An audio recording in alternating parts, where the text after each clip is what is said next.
मी शिवाजी शहाजी भोसले, या भूमीचा चक्रवर्ती सम्राट.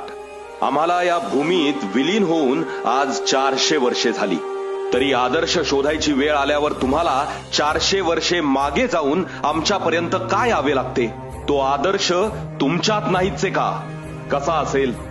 तुमच्या रक्तातच भेसळ झाली आणि तो आदर्श विकला गेला अवघ्या काही स्वार्थात. म्हणून आम्ही काल वाऱ्याच्या एका तडाख्यात पडलो त्या राज्यात जिथे आम्ही जन्माला आलो, लढलो, घडलो आणि काल अखेर तुमच्या राज्यात पडलो. कीव येते मला तुमच्या फुटकळ विचारांची. आणि खबरदार याला स्वराज्य म्हणाल तर हे स्वराज्य नाही, दिल्लीचं तख्त राखणारं स्वराज्य आहे आमचं. हुजरेगिरी करणारं नाही, राज्याला दिशा देणारं स्वराज्य आहे.